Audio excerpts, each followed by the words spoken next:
whatever you wind up doing is exactly what you should be doing. And I have not behaved one single day of my life. Not one day of my life have I behaved, and I am fine. I need your help. I can't tell you what it is. You can never ask me about it later, and we're gonna hurt some people. Whose car are we gonna take?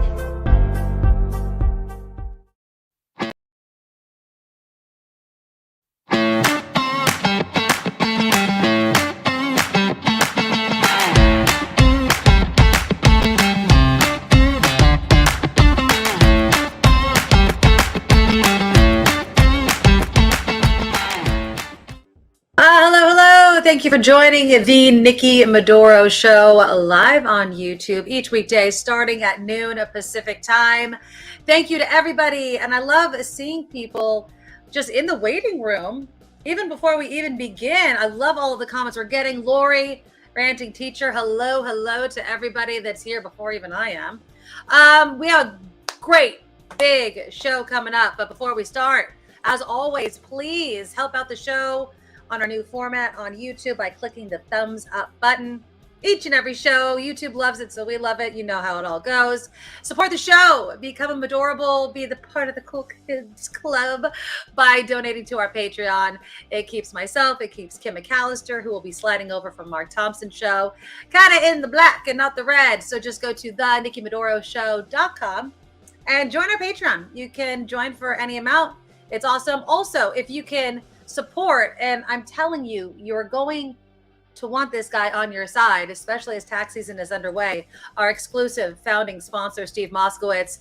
Give him a call for all your tax needs, accounting, HR. Steve Moskowitz, 888 tax deal, MoskowitzLLP.com. The super chat is live. It is up and running. I will read your comments during the show, and you can donate for a super sticker, a super comment, and we'll definitely get to those throughout the show. PayPal donations to the Nikki Medoro Show at gmail.com. And of course, and I'm loving how many of you are taking advantage of our new shop, the NikkiMedoroShop.com. You can get a t-shirt like that one right there. I've got hoodies. I've got all sorts of things here. Let me show you some pictures while I'm at it, because then I want to get to our show because we have a great big show. The hoodies are looking really good right now. Here we go. There's the back. There's the front with the air tower that so many of you guys wanted. I also have it in black. And you know what's funny is so many of you guys have said that you like things in black, and my mom's like, why so much black? She really wanted the white.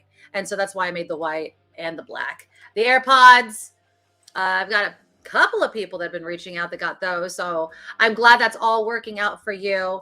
And again, the NikkiMedoroShop.com is where you go to show your love for the show. Okay, so coming up, it is Groundhog's Day. I want to thank our friends over at ABC7 for enlightening me about a very disturbing part of the Groundhog Day history. I will get to that. Coming up in just a moment, we have Andrew DeAngelo. Now, he is the former owner of Harborside. He knows all about the cannabis industry, its beginnings here in the state of California. And I wanted to talk to him because I want to know what the market is like here in California.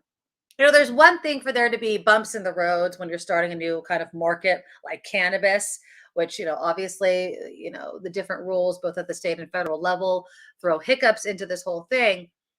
But not even Jerry Garcia, yes, of the Grateful Dead, not even his own cannabis brand is apparently making it in California. So I'll be speaking with Andrew about what the heck's going on. Is it growing pains, or is it something fundamentally wrong with how the state of California is really dealing with the cannabis industry? And about a half hour or so, I'll also be talking, speaking of drugs, but not cannabis, we'll be talking about San Francisco's response to the opioid crisis, the drug crisis on San Francisco's streets. TogetherSF Action, Kanishka Cheng will join us. And they held a community meeting yesterday. And I wanted to talk to her about it because she is calling out Mayor Breed. She's calling out city officials about the basic failure to do anything about it. And so I wanted to ask Kanishka, what can be done? Are we really talking about sending police officers to just round people up and throw them in jail? Is that feasible? what other things can San Francisco do that it already hasn't done? In the second part of the show, of course, it is Thursday. And so we always check in with the San Francisco SPCA to get some adoptable dogs adopted. So if you're in the market for a new family member, a four-legged one, I don't know where Nugget is. Oh, Nugget's down there. My canine co-host is on the floor today, but hopefully he'll be making an appearance. Yeah, so if you want a new pooch, we love doing this. We love to get so many dogs adopted. Okay, so it's not a headline you would really expect to see. But SF Gate, a couple of days ago, had this article. And it says, Jerry Garcia's Grateful Dead cannabis brand is leaving California. And, as you're reading this, you're like, okay, well, many businesses leave California, but this brand, which has such a close tie to the state of California, it really got a lot of people's attention. And the question of what's wrong? What's wrong with doing business in California, and specifically the cannabis business in California?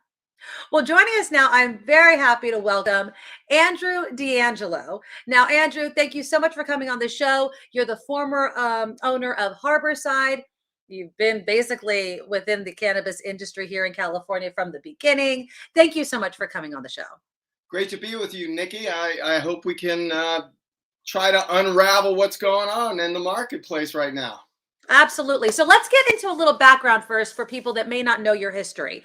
Talk about Harborside. Talk about your history with kind of trying to launch the cannabis industry in the state of California. Well, my history goes back all the way to the Prop 215 days in 1996, which was the medical framework that California passed.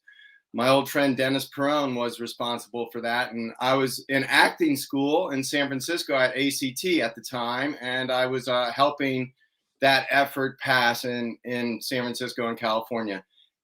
Shortly thereafter in Washington, D.C., I did the same thing in 1998. And then in 2004, the city of Oakland was the first municipality in California that, in my mind, had the courage to license any cannabis businesses. Up to that point.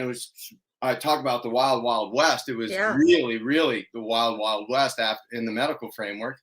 But the city of Oakland said, no, we're going to try to license this, and we're going to try to bring some normalcy, bring this out of the shadows and into the light. And they needed some really smart, good operators for those first efforts. And my older brother, Steve, and I applied for that license, and we got it. And in 2006, we opened our doors in Oakland, California. And our business model was very community centric. It was Jerry Brown was the attorney general at that time. And he mandated that all these businesses had to be not for profit. We took that very seriously. And we had free programs for patients to take free classes like Reiki and yoga and meditation. We had programs for veterans. We had free medicine we gave to poor folks. So it was really a community center. And Prop 215, the medical framework, really helped facilitate this. And once our model opened, a lot of people emulated what we were doing all over the state. And we had a very robust, the biggest so far legal market was the Prop 215 medical framework that we had here. Very little regulation, not a lot of tax, and it was quite robust and it was 100% owned by Californians and mostly small businesses and small farmers. And then we had Prop 64, which is the adult use framework, and that's really where we have the problem. That's where the crisis is. It's a structural crisis. It's not just one company like Harborside that made some bad decisions and maybe didn't do so well in the adult use framework as they did in the medical. That certainly was the case with us.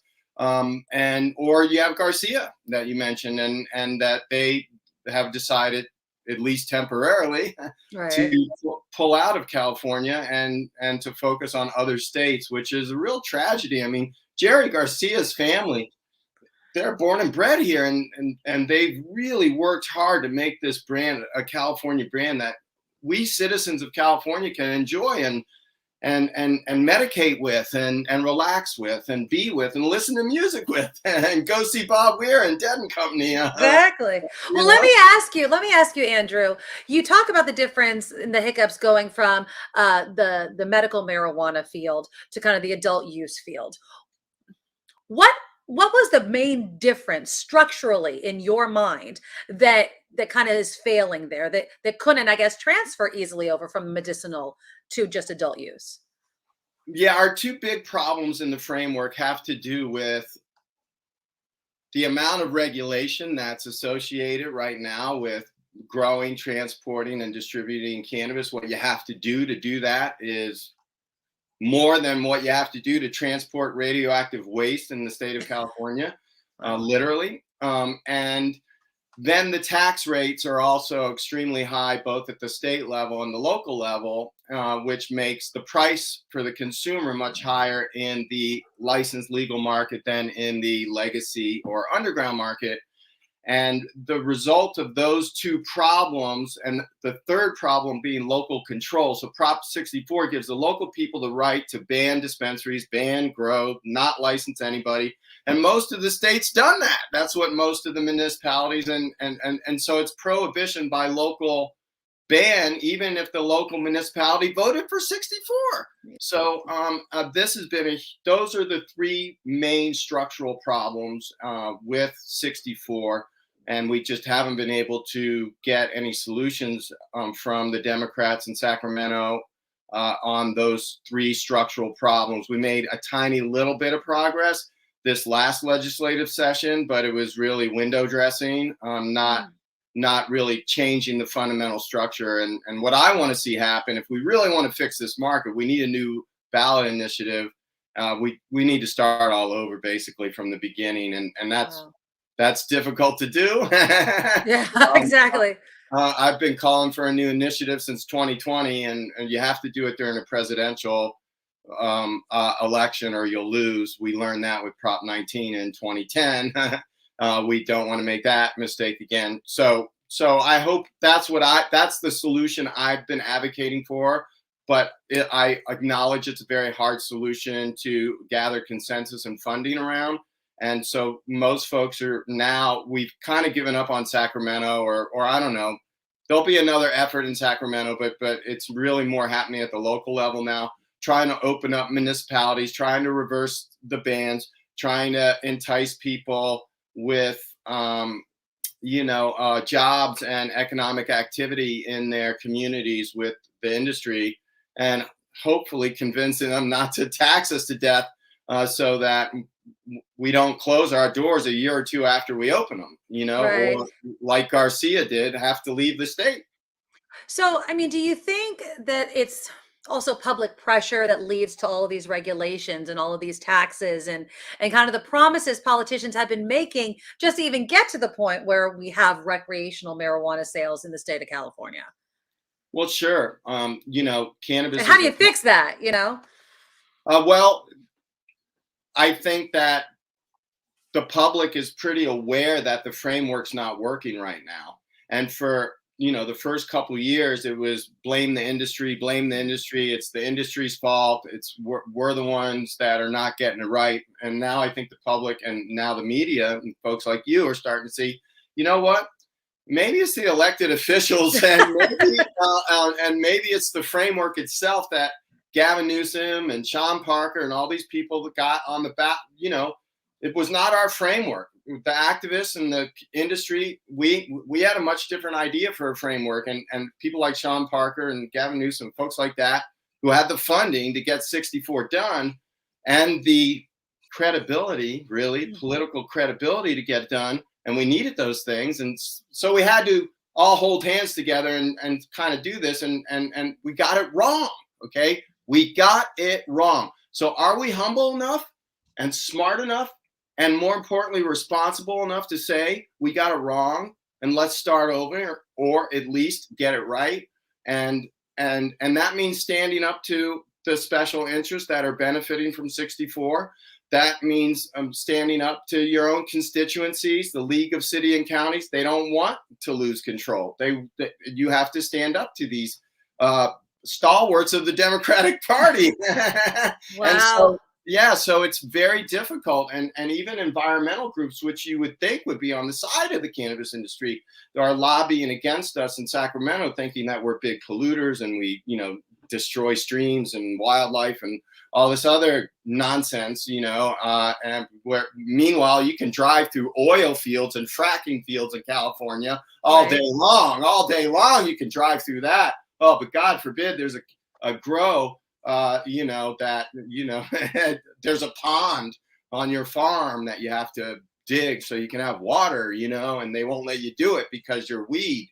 It just, these are the kind of obstacles and over-regulation and, because we don't have political power, right? The oil industry, they have political power, right? So you can frack all day long in California and fine, no problem. There aren't these regulations where every drop of water you're using to frack with has to be exactly this, that, and the other.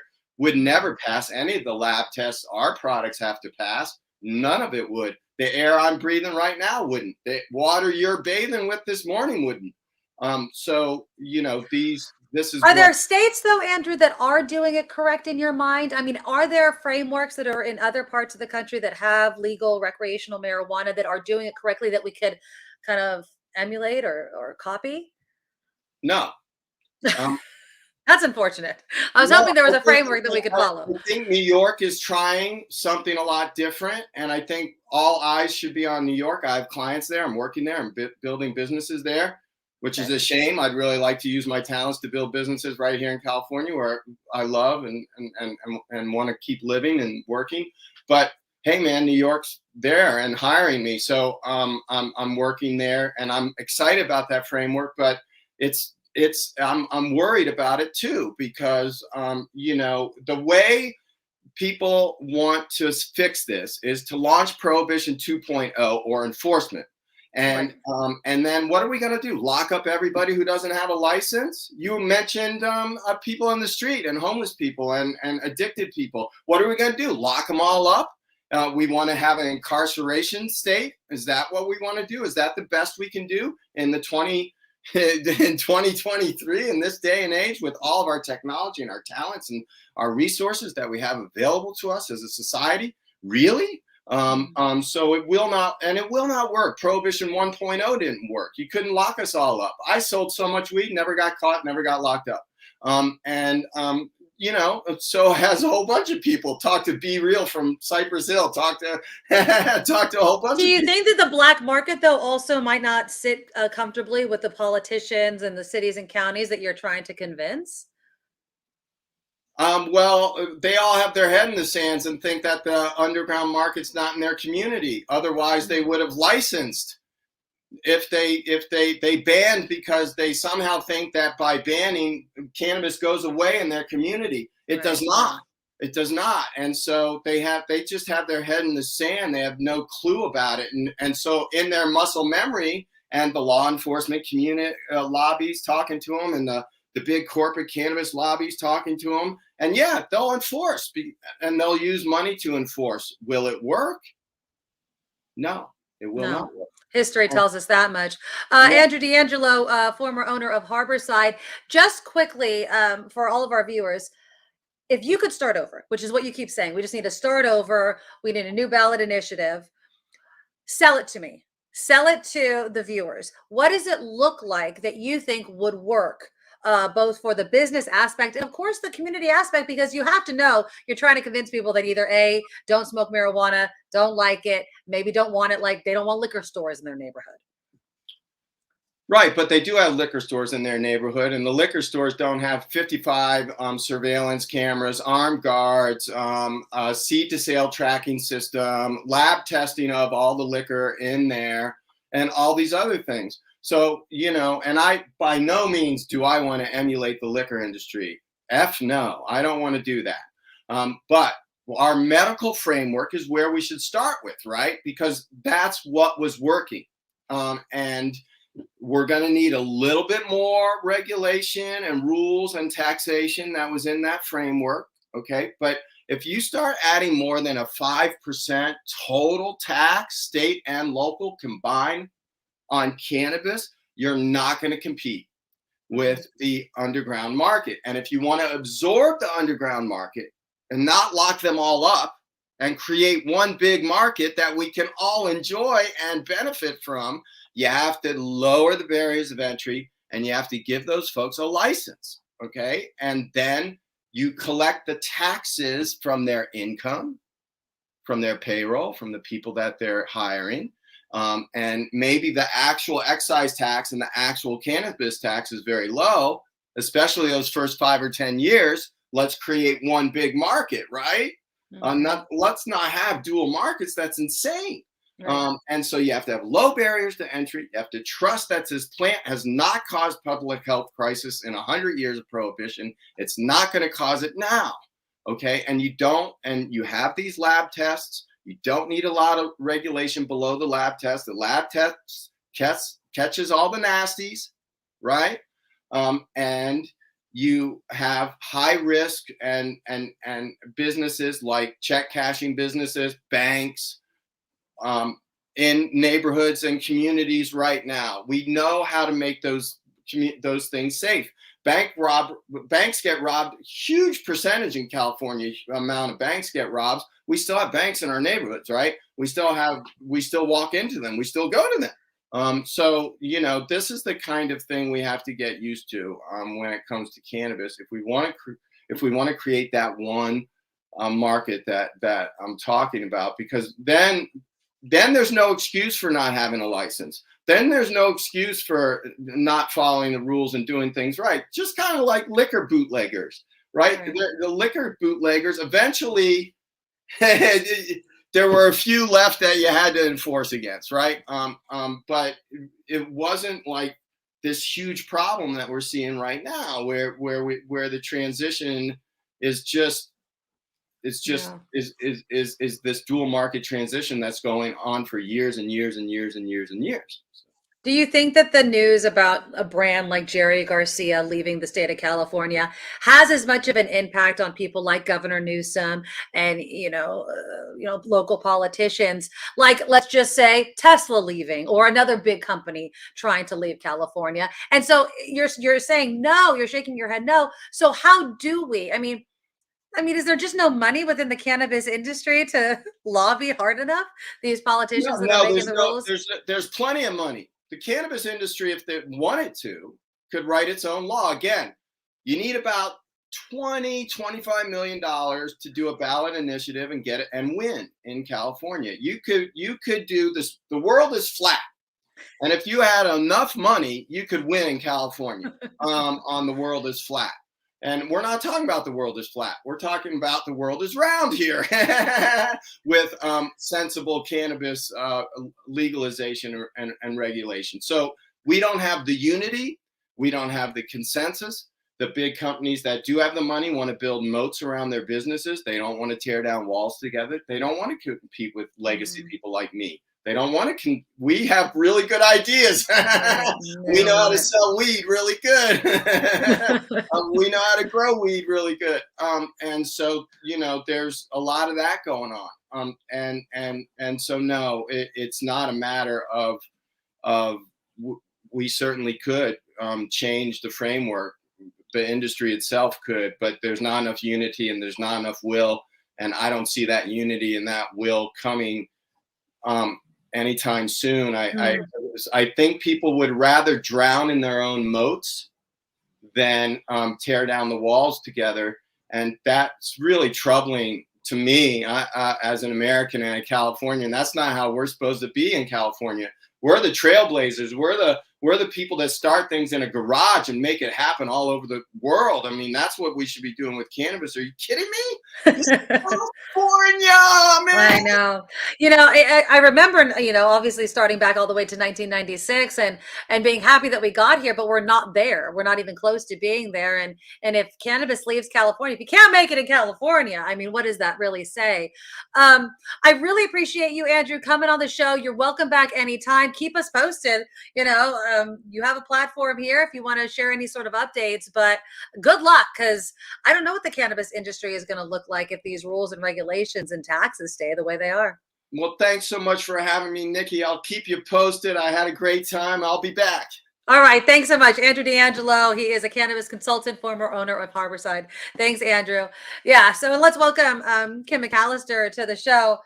That Hi. guy was awesome. I Oh mean, my God, he was so much fun. He had such yeah. great energy and like, Well, he was at the very beginning of the cannabis great. industry launching in California. And again, Yeah. Jerry Garcia's Grateful Dead cannabis brand can't even make it in California because of the rules. And they want to. His family wants to be here and stay here. And we just can't get it together.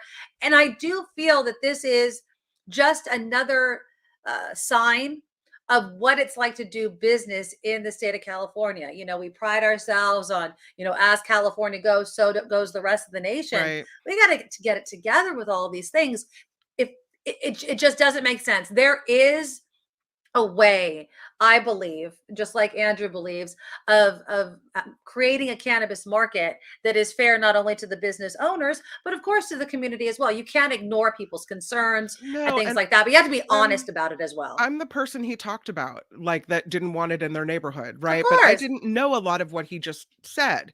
You know, I didn't know about all the security cameras and everything. I didn't know about the testing. Oh yeah, I mean, So the testing of like mold and water and all sorts of things, and the whole problem with having cash on hand, and it's insane.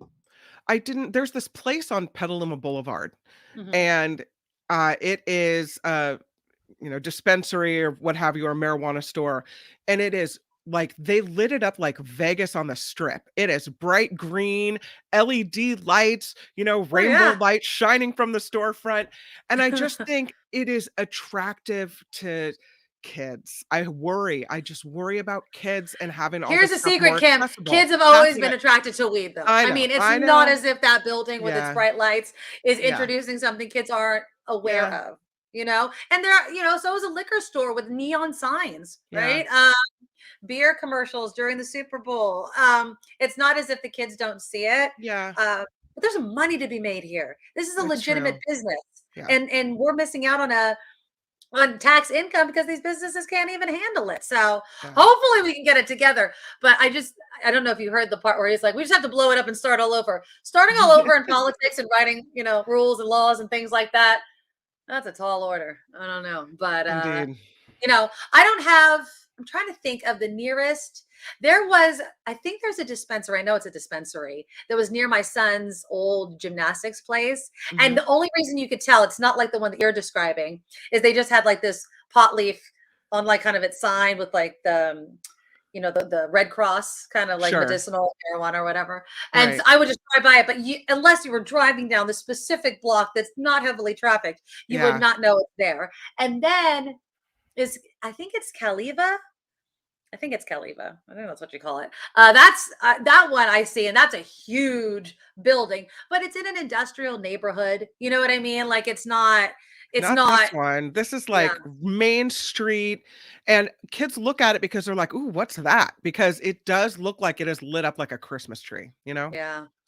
Chris writes in, kids are ODing on cannabis gummies where I am. Oh no. But that's irresponsible. I mean, they could also get alcohol poisoning from the booze inside. That's bad parenting, in my opinion. I have a friend, and his name is Ngayo Belam, and he is a comedian, but he's also a cannabis activist, and he had like a magazine about cannabis, and he serves on a board of cannabis board, what have you. When I asked him about that, like, what about more kids getting their hands on cannabis gummies, he said, well, you have booze at your house. Do your kids get their hands on that? Exactly. And why not? Do you have it locked away in a special cabinet? Do you have it put up, above the fridge? Like you have to do these things. You have it up high, like so. Mommy has her special stash of wine. Kids know not to drink it. Same with this. You put it in a place where it's not accessible to kids. You make sure they know this is special for, mom and dad or whoever at the house takes it. And he had a point. Like, really, it's the same thing that I don't expect my kid to pour himself a glass of wine. Right. Why would I expect him to eat a gummy? and Or go sustained into your medicine cabinet and take your Right. pills, your Right. medications. Now, Mhm. Robert wrote in, he said the most egregious in the cannabis industry is so many grow sites in California obtain water illegally, Oh. poison the soils and water with fertilizer, and killed wildlife indiscriminately. Please comment. Now, Andrew had touched on this. I mean, I'm not going to say it completely talking about this, but the ones that are licensed in California have to follow so many strict rules about the water, the testing, and everything. Illegal grows may do this. And this is what reducing the regulations and the taxes and getting everybody in the legal market would hope to eliminate. Mhm. But when it's easier to do, or to sell marijuana in the underground market because you can't pay the licensing fees, the taxes are too high, you're going to grow it, and these things can happen. And I think that's Andrew's point is, there's a better way to do it, not just for the tax base and California, but also water, wildlife, soil, because regulation does bring, some sort of oversight to all of that. Right. So, interesting conversation. We'll definitely keep in touch with Andrew. Coming up, though, we're going to keep it kind of in this drug area. We're going to be joined by Kanishka King. She is with TogetherSF Action, and last night they held a community meeting, and they're basically pissed that San Francisco is failing to address the drug crisis within the city. And so I wanted to ask her, Andrew was talking about, prohibition 2.0 with marijuana. When it comes to opioids, heroin, people passing out on the street in a drug stupor, what this has led to in the streets of San Francisco, what is the answer? And what do they want to see immediately? That linkage center in San Francisco was shut down. And what they don't believe that was the right move, but at the same time, what do they want to see? So that's coming up. Also, in the second part of the show, a reminder that we will have Krista Maloney with the San Francisco SPCA. It is Rescue Yay. DOG Day, which is one of my favorite days because we have some adoptable dogs that you will want to look at and see if they'll be the perfect fit for your home. So that's coming up on the back half of our show. Let's see. The Pope likes the middle finger. What? Apparently. Oh, you didn't see this story? No. I love this story. Yeah. So we'll talk about that. There's someone, a lot of people within the House GOP, because now that the Republican Party has taken over the House, that I'd like to give the middle finger to. So we'll touch on that as well. But first, let's do some news. Now, from around the world to up your street, the Nikki Medoro Show presents News Czar Kim McAllister. And this report is sponsored by tax attorney Steve Moskowitz at 888 Tax Deal. Let's go right to the Pence house. There it is. It's fancy. The investigation continues at the Pence property, where the FBI will be searching the former vice president's Indiana home for more classified material. The Wall Street Journal reporting the search will occur in the coming days as the DOJ is in talks with Pence's legal team. This comes after Pence's attorneys recently disclosed several documents with classified markings were found at his home and later turned over to authorities. The researchers at Pitt School of Medicine are working on something that could save thousands of lives. It's a synthetic substitute for human blood. 3 of the university's doctors are part of a national team currently in the development stages of this project. UPMC surgeon Dr. Matthew Neal says the ultimate goal is to create a dry, shelf-stable substance that can be easily reconstituted and used to replace blood in trauma patients. So then if you were running short, you wouldn't have to put out this call for people to come donate blood. That would be just the most amazing invention. San Francisco Sheriff's Department is expected to start issuing more concealed carry permits here in California, in San Francisco soon. It recently issued its first permit since last year's Supreme Court ruling that relaxed eligibility rules for carrying a gun in public.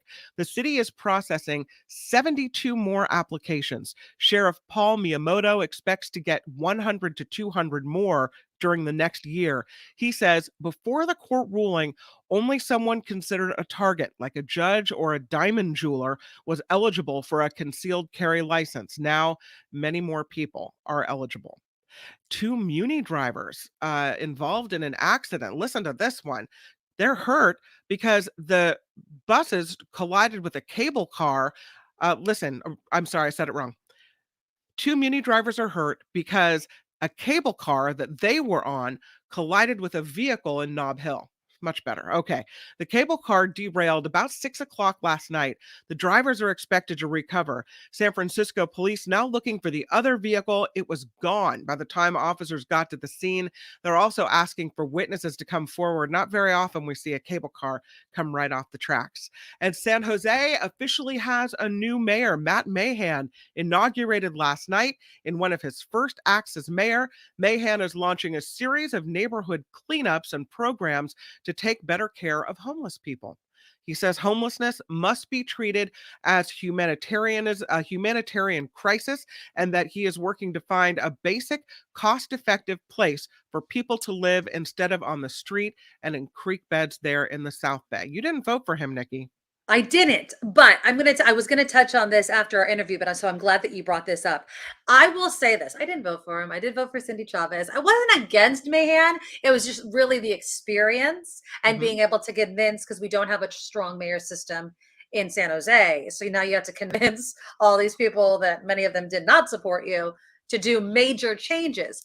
But this is what he said during his speech last night. He said, if we had about the homeless situation and the encampments, he said, if we had a massive earthquake tomorrow that displaced 4,975 people, which is the number of neighbors living unhoused on our streets, FEMA would have safe shelters lined up on public lands within 72 hours. Every displaced person would have access to shelter. While I agree, permanent, affordable, and supportive housing is the ultimate goal, we cannot rely on an incremental approach to a crisis of the magnitude we see on our streets each day. And I applaud that viewpoint. We need to treat it like the crisis that it is. We need to get these people off the streets. And, he went on to say, yes, it'd be nice to have places that have the services, but in the immediate, we need to look at somebody that's on the street and say, yes, we have a place for you to go right now. This is not it. You cannot live here on the streets, trashing it up, because that's what happens. And I'm not, obviously for homeless, you're going to have a lot of stuff and trash and stuff like that. But yeah, you can't stay here. And I do have a place for you to go, because that's the problem. We say you can't stay here, and then we don't have a place for you to go. There should be FEMA tents. We need to figure it out, because I would much rather see something that is organized than to see what we see now, which is just a complete chaos on the streets of San Francisco, San Jose, and so many areas. It's ridiculous. And there's Matt Mahan. You're is it harassment to say you're mayor of San Jose? It's kind of good looking. Harassment. I mean, come on, what is this? No, he's okay. He's young. I have a little bit of concern about he's a novice. He's a political novice, in my opinion, but some people like that. And so we'll see. Yeah, he's going to have to show some results, though. So good luck, Matt. I really want him to succeed. I don't have anything against him, but it's a tall order. It is we have a big problem, so we'll see. We'll see how he does. If he knocked on my office door asking me for something, I'd be like, Kim McCallum. Well, Mr. Mayor Mahan, you want Mr. Mahan? What can I do to help you today? You're so funny. All right, so continuing on, in the South Bay, Santa Clara County is closing all COVID testing and mass vaccination sites by the end of this month. The end of an era, I guess we could say. Officials say the facilities are no longer essential to their pandemic response efforts. This comes as cases remain low and the vaccine rate remains high. Public health officials say they are confident with the decision, given that at-home COVID tests are widely available now. Major local providers like Kaiser and Sutter Health are also offering testing and vaccination services. So, yeah, they are closing down all the mass vaccine sites and all the COVID testing sites. They're done for in the South Bay. Perfect. And I will tell you, here he is, Punxsutawney Phil. He says today that there will indeed be 6 more weeks of winter. Yeah, that prediction came as he saw his shadow this morning in Western Pennsylvania on Groundhog Day. It is the February 2nd tradition that has been going on for 130 years. Groundhog.org says Pennsylvania's earliest settlers began celebrating Groundhog Day in the 1800s. Gobbler's Knob, where Phil hangs out, was packed with fans who saw Phil coaxed out of his burrow this morning. A lot of people don't think that we should be using animals for such a situation, and I know you're planning to talk about that later as well. Disturbing history, Kim McAllister, that I learned from our friends over at ABC7. I did a little bit of a dig, and I will read you the story of what they used to do in the early days of Groundhog Day. So that's just to get him out of his little tunnel. It's way more disturbing than that. It is it is awful. Just awful. We'll look forward to that. Yeah, there's a tease for you. Won't you want to tune in for that? All right, there you go. This report sponsored by tax attorney Steve Moskowitz. For more than 30 years, Steve Moskowitz has been putting his tax knowledge to work for individuals and businesses. If you need help with your taxes, got to call Steve Moskowitz at 888-TAX-DEAL. You can see the website spelled out for you over here. It's moskowitzllp.com. I'm Kim McAllister on the Nikki Medoro Show.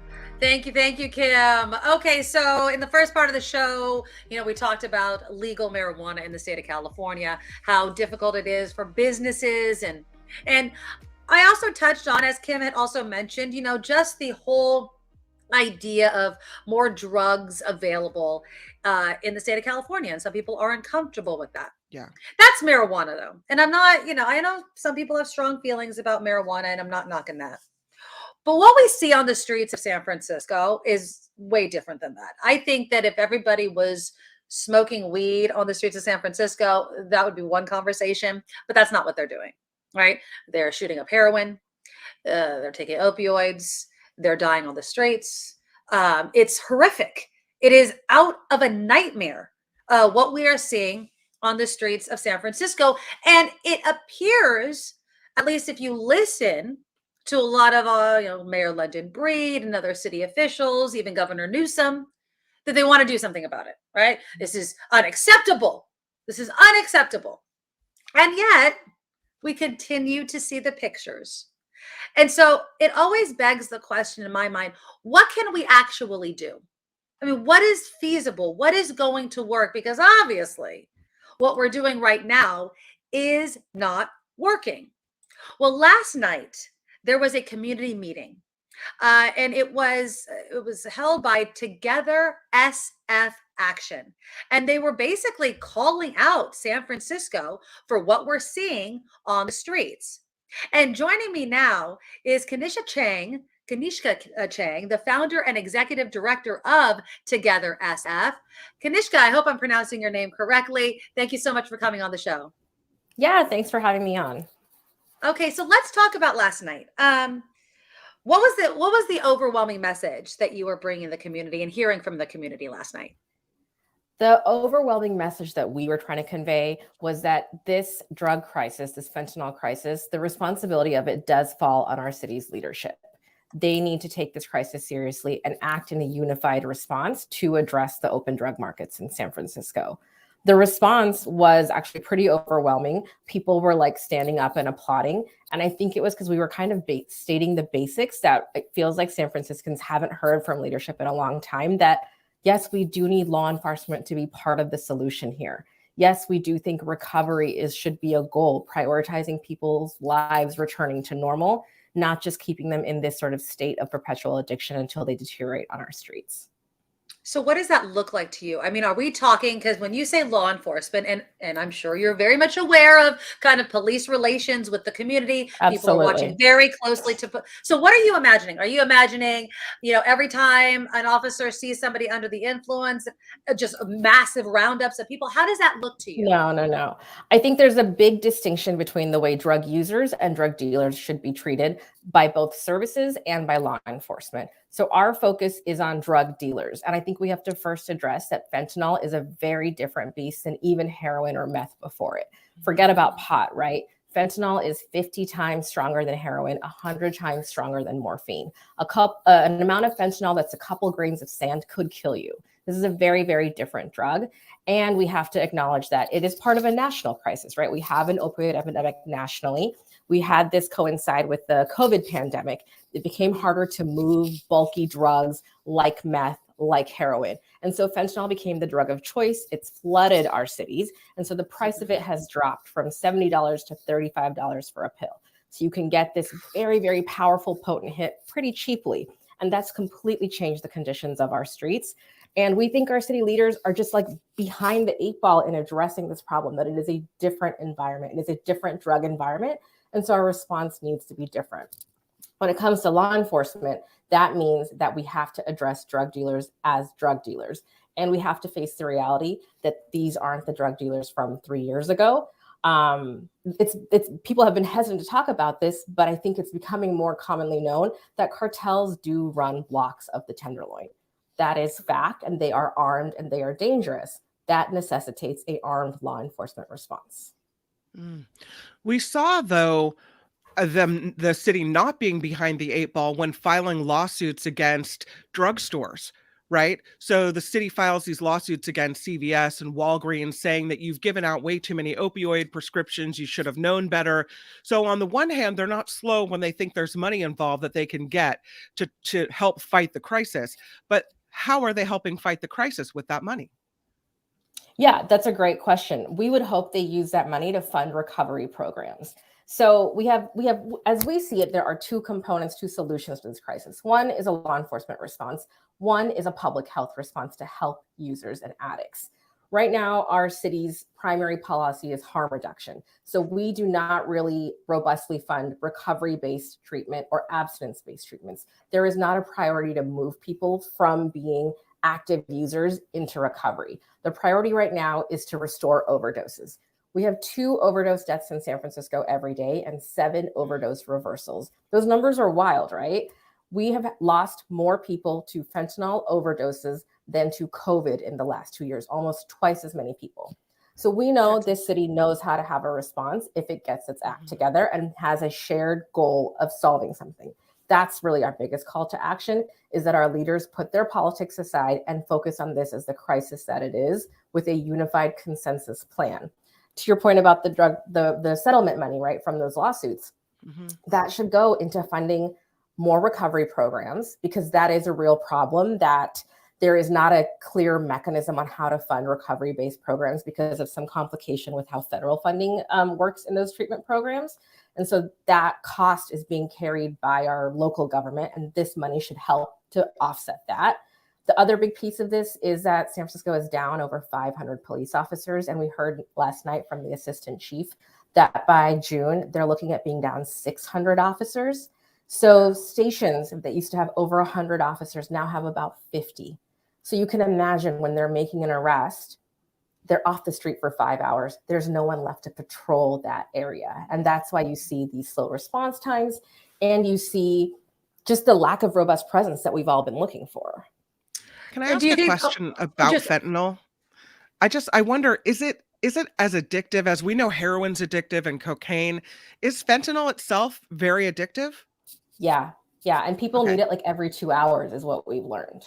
Oh, so there's this sort of cycle where I don't know if you follow Tom Wolfe on Twitter. He's been an advocate on this topic for many years, and we've learned a lot from him.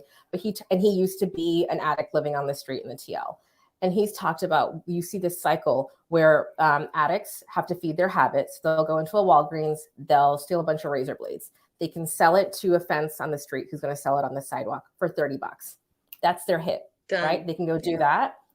And then in like 2 or 3 hours, they got to repeat that cycle. And that's how you see this, like the same people are cycling over and over again. So talk about the cartels, though, because if we're talking about them running, certain blocks of the Tenderloin, is it simply because we don't know who these people are? I mean, even with the, smaller police force, if they're aware of what's happening, I mean, how many cartels could there be? Can't there be a targeted effort to get these people to kind of reduce the number of drug dealers in the Tenderloin? Yeah. So our research has shown there's 2 cartels that are primarily active in San Francisco. It's the Sinaloa cartel and the New Generation Jalisco cartels.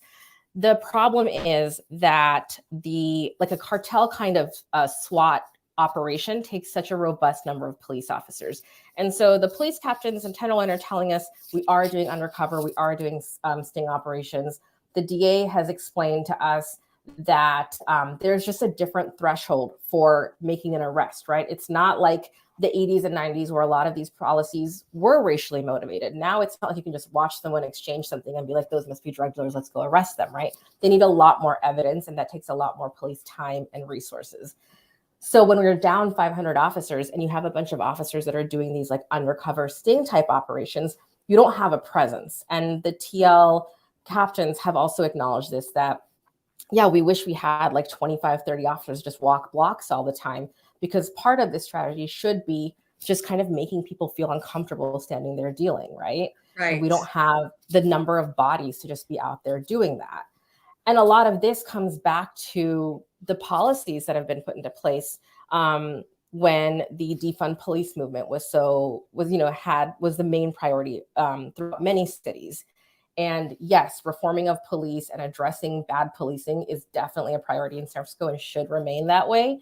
But it's like we didn't have an alternative solution when cops wanted to stop working here, right? And now we're feeling the repercussions of that. The other policy... No, go ahead. Sorry. The other policy piece of this is in San Francisco, our former DA had a policy priority to not charge drug dealers because they were often immigrants and could face deportation. So in his time in office, he did not get a single fentanyl dealer conviction because he did not bring any forward. Yeah. I was going to ask you about Brooke Jenkins, if you are optimistic about how she's going to do. Yeah, very optimistic. When she came in, she already rescinded a bunch of plea deals that Chesa had out for dealers. And she has publicly stated that she would consider murder charges if dealers can be tied back to supplies that kill people. And these are all things the public supports. We see this in polling that have been published in newspapers. Like 70% of San Franciscans want these changes. And she seems to be wanting to carry them out. It just seems so overwhelming. I mean, I've driven, we be up at KGO Radio in San Francisco, and, just driving through the Tenderloin, which sometimes I would have to do. It is just, sometimes it doesn't even seem like they follow the traffic rules. Yeah. Just walking, and you can't even, you're so scared of like hitting somebody or running somebody over, let alone looking over and seeing this happening. London Breed, the mayor of San Francisco, is there something she's not getting, or are her hands tied in the fact that there is not enough police or the money isn't being used in this way? Does the buck stop with her in your mind?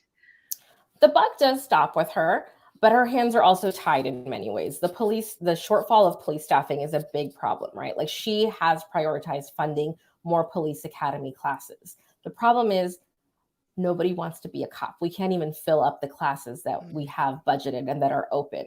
And so that morale problem really comes back to city leadership wanting to support police officers, which is something we haven't seen in many years, and having a police commission that prioritizes supporting the police. That's not the case right now. The police commission has focused more on disciplining police officers.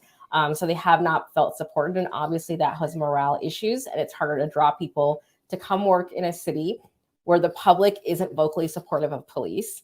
You're not getting paid as much in other counties. And we do have a supervisor that has introduced legislation to match police hiring bonuses and salaries. And you are at risk of facing disciplinary action because that seems to be the priority of the police commission. So in those ways, her hands are tied.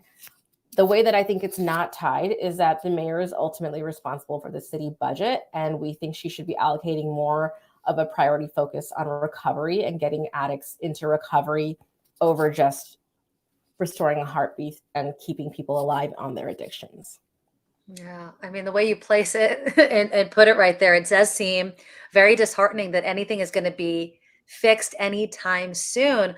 But should we maybe be setting some sort of goalposts, like, similar to homelessness, trying to reduce the number of homeless on the street, because homelessness and obviously drug use do go hand in hand? And for a long time, we haven't wanted to say that. We haven't wanted to stigmatize people who are homeless as also being drug users. And for a long time, I think that was true. But with fentanyl, I think any city official that I've talked to has privately acknowledged, like, yes, that overlap is becoming bigger and bigger as the fentanyl crisis just takes a hold of people and creates more homelessness, frankly. And so we actually learned from one of our panelists last night.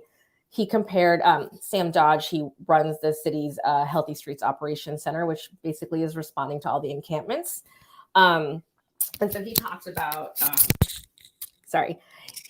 about how there have been other cities, obviously, in Europe that have had a spike in opioid crisis, and they have all had successful responses.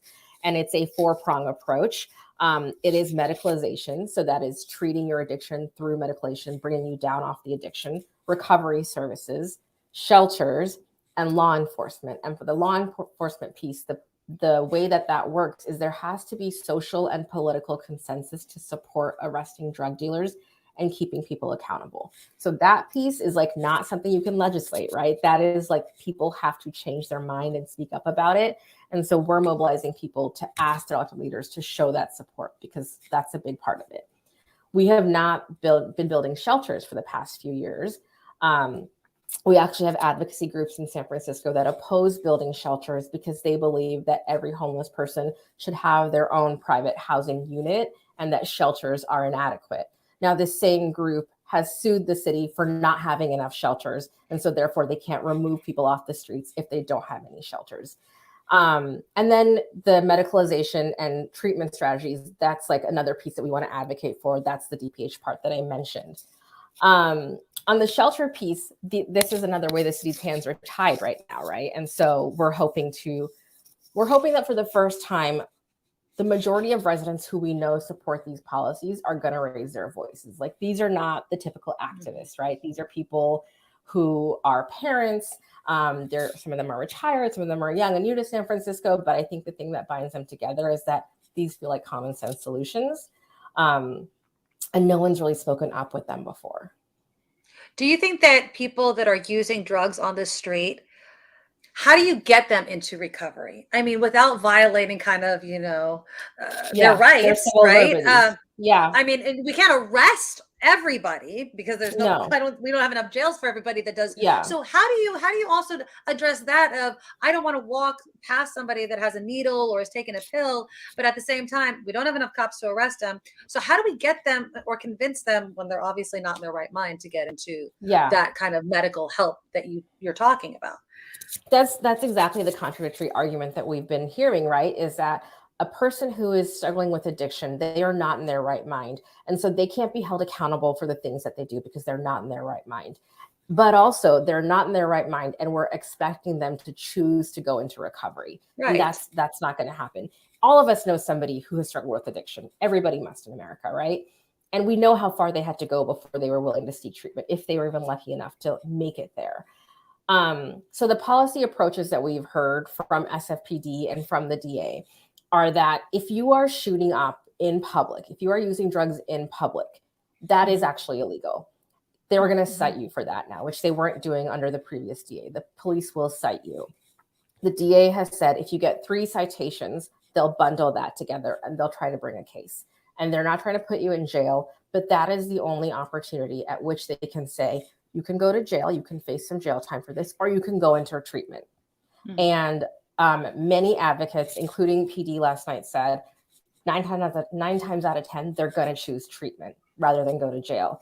Now, they might have to choose treatment many times before it sticks, but that is our best approach, most likely approach to getting people into treatment and actually restoring their lives. Do we have enough treatment facilities for all the people you think that would need it? I didn't think so. I didn't think so. We don't have, like, we can do what's called medicalization. So we can prescribe you the drugs to help you step down off that fentanyl addiction.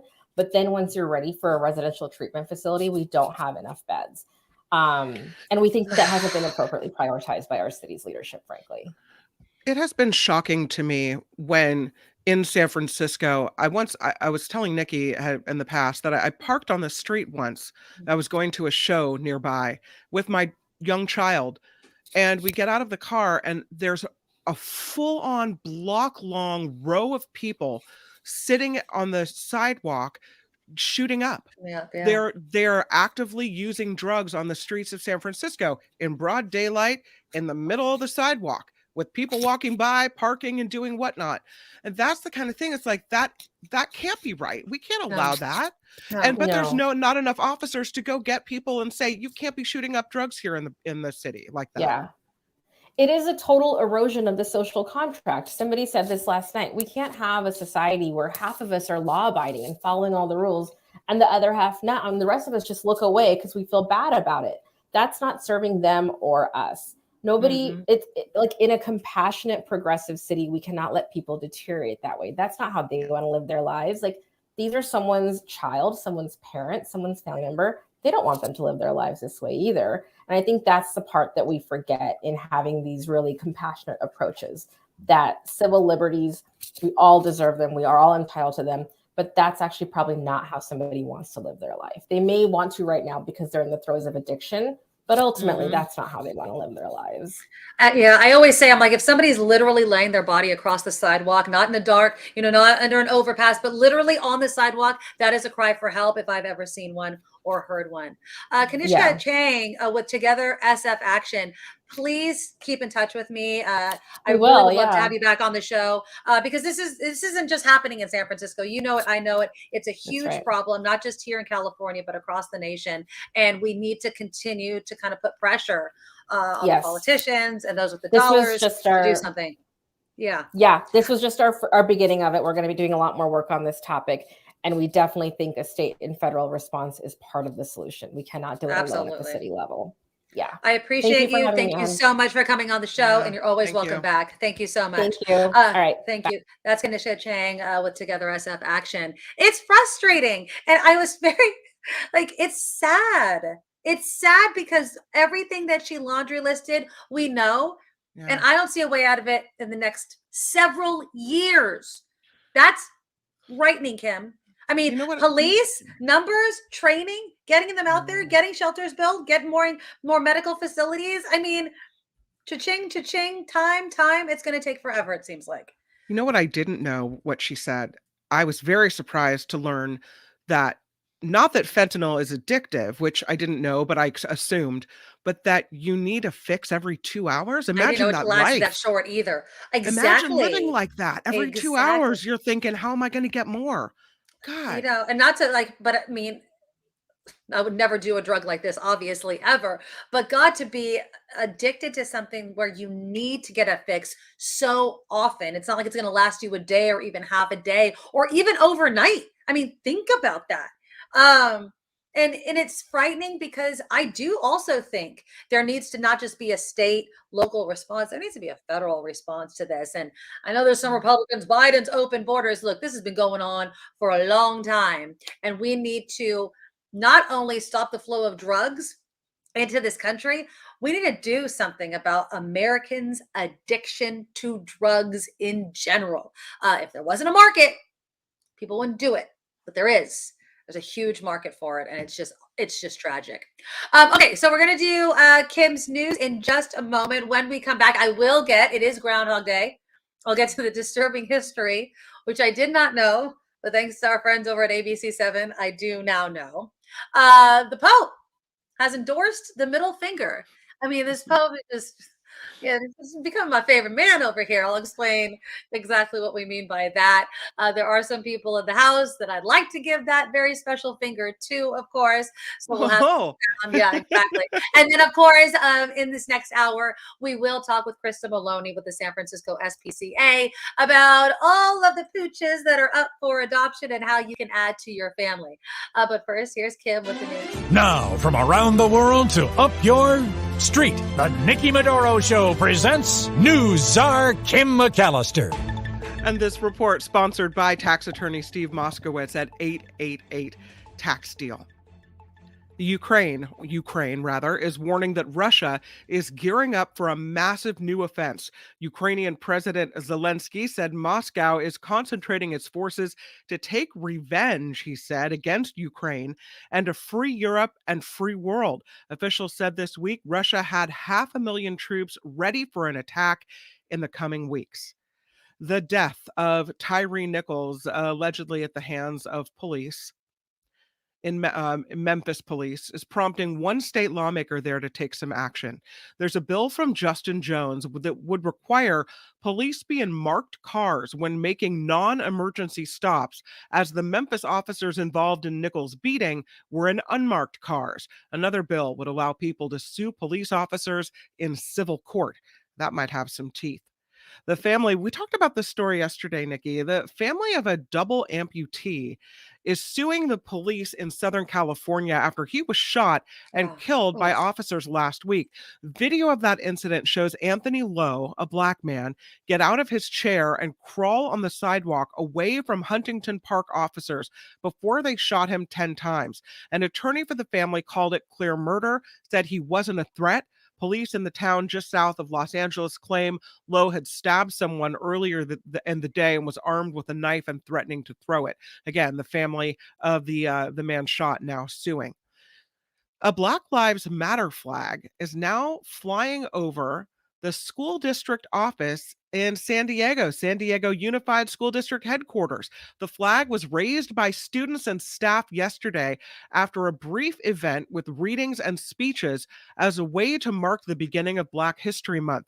Some students at the gathering say the raising of that flag comes with us as a stark reminder of what they say is the unfair treatment of African Americans by police officers across America. It is the second time the district has flown that flag over its headquarters. Of course, controversial, right? The first time was in 2020 when the district recognized Juneteenth as a holiday. California is ending the COVID-19 vaccine mandate for kids. This according to EdSource, a nonprofit education reporting organization. When the COVID-19 state of emergency ends February 28th, so does the plan to add the COVID vaccine to the list of required vaccinations for children. The mandate was expected to begin as early as July 1st. The California Department of Public Health says if anything changes regarding K through 12 immunizations, it will be addressed through the legislative process. That is a big change. We were supposed to have kids across the state required with that vaccine in order to attend school. And now, according to EdSource, it will not be required unless it goes through a legislative process to mandate it. President Biden is marking 30 years since the passage of the Family Medical Leave Act. The president said no one should have to choose between keeping their job and taking care of themselves or their family members. The legislation guarantees many American workers up to 12 unpaid weeks to recover from an illness or to care for sick family members. President Biden said more work has to be done to expand on the bill, calling on Congress to pass a measure to guarantee paid sick leave. Saw that earlier, Nikki, with you trying to take care of a family member, right? I mean, sometimes people have to go to work and they're required to do so. And if that law isn't in place, you wouldn't be able to take care of family members the way you need to do it. Exactly. This next story is about the smile. I guess in some workplaces, it's a requeement. It's not a suggestion. It is a requirement that you smile. Oh, Convenience God. store chain Sheetz, Sheetz, Sheetz, is eliminating an employment policy that many had found objectionable. The policy, nicknamed the Smile Policy, said applicants with obvious missing, broken, or badly discolored teeth unrelated to a disability were not qualified for employment with Sheetz. Bad teeth, you're out. A spokesperson for the chain says that through employee feedback, they have learned the so-called Smile Policy is not aligned with their values, so it is being discontinued. Sheetz operates more than 650 stores in 6 states, including Pennsylvania, Ohio, Maryland, North Carolina, Virginia, and West Virginia. So apparently now you can smile with a broken or chipped tooth, and it's okay at Sheetz. Before, you had to have a picture-perfect smile. Well, I get complimented on my smile, but I have crooked teeth.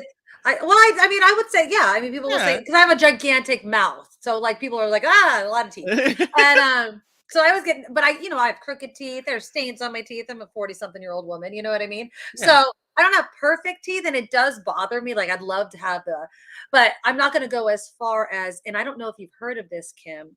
People with completely healthy teeth, 20-something people, okay, like 20 age, they are getting like veneers just because they want that like Barbie perfect smile. I didn't know, and I'm pretty sure it's veneers that do this. They file down your teeth. Yeah. And so into like spikes, like fang looking things, all the way down to like sharp nubs. And then they put the fake teeth on top of it. They're doing this to healthy teeth just because they want it to be perfect. I would not go that far. I would not go that far. I mean, I would consider getting braces again, just kind of. But my teeth are too big, and my mouth is not wide enough, which is just, it doesn't seem right, but it is. So they just go crooked again. So I'm not even going to bother. It just is what it is. Back in my day, they didn't do the You expander. do have a great smile. I will compliment you on your smile, but I've never noticed that anything is amiss with your smile. Oh yes, I wish that when we were kids, they did the expanders.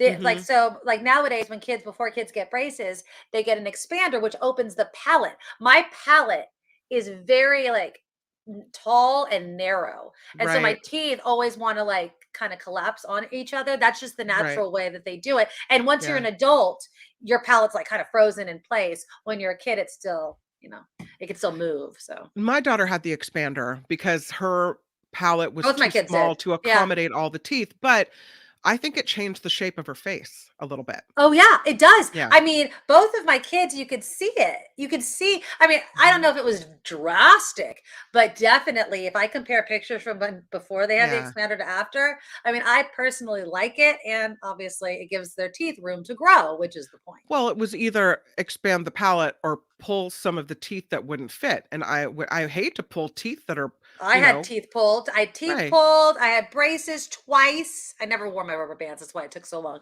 And then I never wore my retainer. I'm a terrible, like, oral like braces person. But I definitely think my mouth needed more room with the size teeth. Sure. I was born with. That's just how it is, people. It's just how it is. This report is sponsored by tax attorney Steve Moskowitz for more than 30 years. Steve has put his tax knowledge to work for individuals and for businesses. So if you need help with your taxes, call Steve Moskowitz. He's at 888-TAX-DEAL. He's also at moskowitzllp.com, and he is there to help you out. I'm Kim McAllister on the Nikki Medoro Show.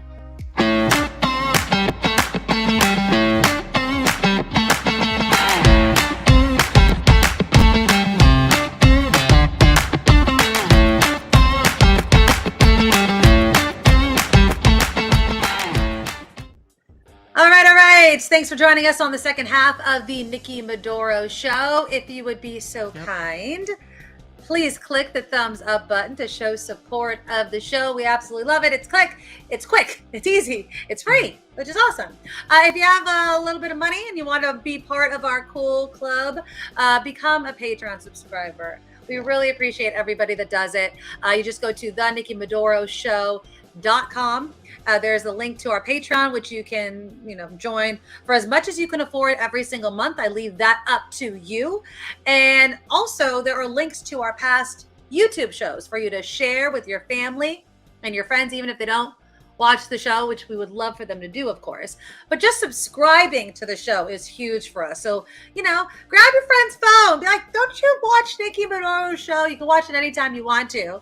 I do want to say thank you to some people who have donated to our super chat. And of course, Andreas kicking down a good morning. Good afternoon, Andreas. $20 there and another $20 saying that Nikki is the best. We love you so much, Andreas. I'm so glad to hear that your mother is doing much, much better because as I know, when your family's not doing well, it sucks. And it's all you could possibly think of. If you want to be like Andreas, the super chat is live. You could donate. We'll read your comments throughout the show and give you some shout outs. Our PayPal, of course, is thenikkimedoroshow@gmail.com. And if you want to be really cool, you can get some of our merchandise, like this shirt that's right over here. We've got AirPod cases, we've got tumblers, we've got coffee cups. Just go to thenikkimedoroshop.com and get it all there. Okay. It is time. Thank Wes. Can we thank Wes? Oh, yes. Did I miss Wes? Oh, Wes with a $4 super sticker. Thank you, Wes. Thank you. You're awesome. I love it. I love all of you. Now some one more. we have One another more. one. Oh, yeah. Colors of the Wind. Yeah. $20. Thank you, Kim, for staying up on it because I'm not in the comments all the time. Yeah. Thank you. You guys are awesome. I really, really do appreciate you. Yeah. It really keeps the lights on, literally. So we love you. Thank you so much. Okay, it is Groundhog Day. I did not know this. I did not know the disturbing history of Groundhog's Day. Okay, so I want to show you this video because I have to give credit where credit is due. I love ABC7. Over at Station X, they were kind of our TV partners. Mhm. And their morning show, even though it came on opposite my show, we'd have it on the TVs. And Reggie Aki and Kamasi Aaron are hilarious together. I mean, they're like a match made in heaven. They're killingers. So Kamasi puts out this video, and I am dying because Reggie Aki is telling us something about Groundhog Day. So here it is, and I want to start off with what Reggie said.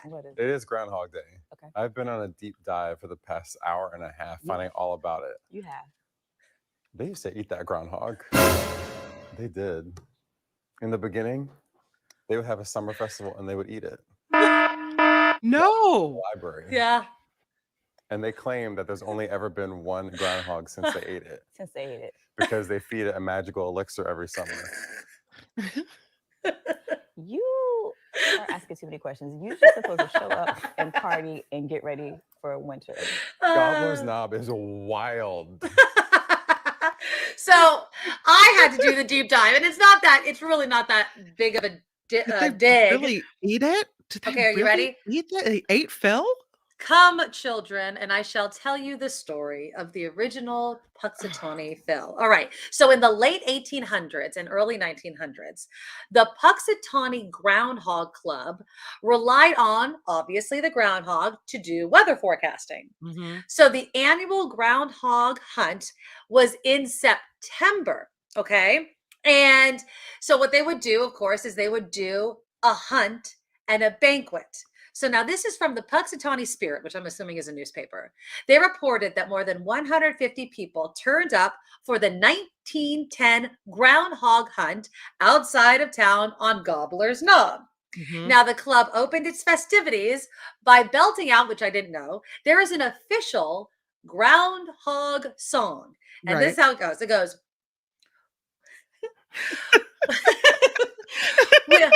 we had a pie all made of rye, and groundhog was the meat. Oh. We had enough and plenty too, and more than we can eat. So they had shovels, hose, and a rubber hose to listen for the groundhog underground. Then they'd start the hunt. And then they would also grab the groundhog, they capture it, grab it by its tail, and then they let it loose. And that's when they would all go chasing after it in their suits and their hats, because this is obviously 1910, and you dress up for everything, okay? Right. So then after they catch it, like they let it run around for like 5 minutes. They'd catch it, and then they would pour that elixir that Reggie Aki was talking about. It's made of vodka, milk, and orange juice, and they'd shove it down the groundhog's throat, okay? Then the groundhog would do the whole predicting of the weather thing, and then they'd have the banquet.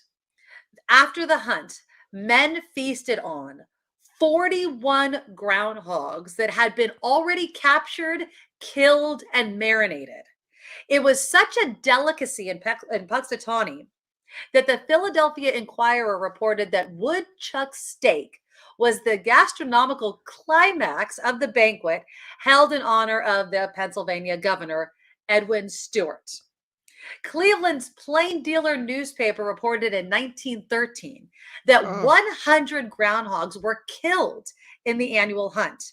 They said if those people aren't careful, they'll find themselves next February without any means of predicting how long the winter is going to last. And then it caught on, and then February 2nd became Groundhog Day and all of this stuff. But Puxatawny Phil, the current one, has it easier. The Groundhog Club no longer holds an annual hunt, but it does put on the annual picnic, and it does give the groundhog that elixir called groundhog punch. They still do that? They still make him drink it? Drink that? I guess so. Do they still Vodka, serve orange juice, do and they still milk. serve groundhog salad? Like, are they still serving up the meat?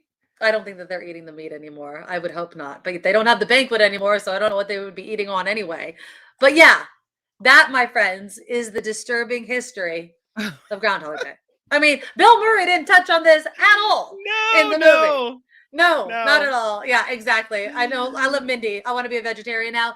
Yeah, that's disgusting. But again, would have had no idea. So our thanks to ABC7's Reggie Key for now permanently imprinting that in my mind every time February 2nd comes around. Tranquil says there's a festival in Peru where they dress guinea pigs up in outfits, and later that day they cook them and they eat them. That is disturbing. I mean, I know I eat meat and I'm trying to eat less meat and all those sorts of things, but this just takes it to a whole nother level. What is wrong with people? Yeah. And I know, and then Randy writes in, it's history, nice to know, but the groundhogs are not being treated like that. I know, but we're just talking about the history of Groundhog Day. I mean, a lot of things in history disturb us that aren't done anymore, but now that I know, I'm never going to forget that. So I was reading that a groundhog was dropped a few years ago by a mayor and died, had a horrible mishap. So now they have like a groundhog backup to the groundhog. There's like the groundhog that they're going to use, but if something happens to that guy, why don't they just put a net? Why don't they just not drop the damn rodent? You know what I mean? Like, grip it. Hold on to it. Grab it by its tail like they used to do in the old-timey days. But yeah, so happy Groundhog Day, everybody. Chris says I'd have to be pretty hungry to eat a friggin' groundhog. I'll say this. When people say stuff like that, Chris, and I'm not knocking it, I don't want to eat a groundhog, but I mean, there always has to be the first person that chooses to eat something before they were like, oh, this is delicious. There you go. Kim says like a 49er quarterback. Yeah, back up to the backup. Right. Back up to the backup to the backup to the backup. Exactly. I'd eat it after a few shots, 11 says. That's funny. No. Get rid of Groundhog Day. Just figure it out yourself. Who cares? I mean, honestly, I've heard this statistic. I think it's less than 40% accuracy this groundhog has anyway. So why the hell? I mean, I probably have better luck. De Blasio, on Groundhog Shock or Staten Island Shock. Yeah, I think it freaks him out too. I saw a report once that when they're around a bunch, that's why they ask people to be very quiet, right? When they're around a bunch of people, like it gets all jittery and nervous and weird. Like I don't think the groundhog likes this whole groundhog festival. I am positive. Yeah. I'm positive that they don't like it. Well, on that note of liking things, did you know that Pope Francis really likes the middle finger? Okay. So apparently he sent out a tweet. Okay. And the tweet originally said this. Oh, where is it? Okay. This is what the tweet originally said. He said, the middle finger, which is higher than the others, reminds us of something essential: honesty. To be honest means not getting entangled in the snares of corruption. I know that when I use my middle finger, I am being completely honest about something. So then he had to repost it because everyone was like, wait, the Pope really likes the middle finger. So then he changed and he said, the third finger, which is higher than the others, reminds us about honesty and blah, blah, blah. I think that's what he's saying. Maybe in his culture. In my culture, it means something completely different, pal. I think he was talking about all the fingers at the time. So this is what he said. He said, God has placed the gift of life in your hands. From your hands, tomorrow is born. From your hands, peace so lacking in this country can come about. I would like to suggest some ingredients for the future, 5 of them, each corresponding to a finger on your hand. Okay. And then he goes about each finger. And then so he says the thumb, which is closest to our heart and symbolizes prayer. Then the index finger, which corresponds to community and which we use to point things out to others.